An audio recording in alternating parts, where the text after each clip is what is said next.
चर्चा में गुरु भैया अइलने, गुरु भैया अइलने, गुरु बहिना अइलने, गुरु भैया अइलने, गुरु बहिना अइलने।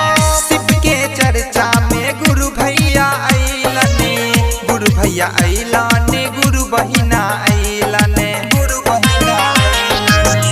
चर्चा करला तू गुरु के नगरिया में, चर्चा करला, चर्चा करला तू गुरु के नगरिया में। मुक्ति मिल जाई गुरु के चरनिया में, मुक्ति मिल जाई गुरु के शरणिया में।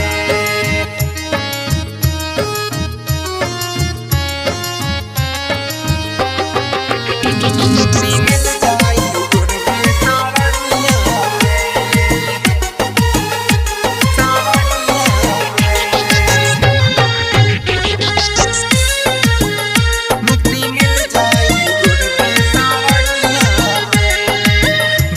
हरिंदर जी 3 सूत्र बतौलने, नीलम दीदी चर्चा सिखवलन, नीलम दीदी चर्चा सिखवलन।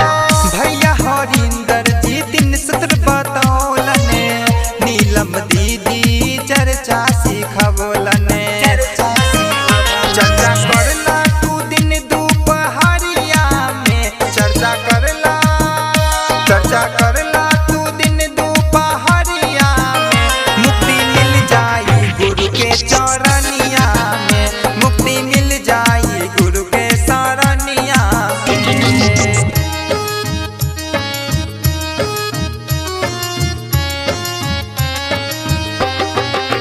मुक्ति मिल जाई गुरु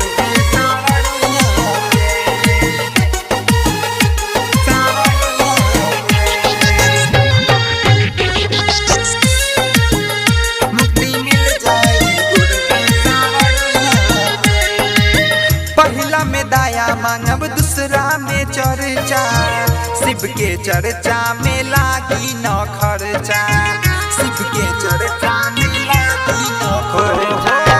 पहिला में दया मांगब, दूसरा में चर्चा, शिव के चर्चा में लागी न खर्चा।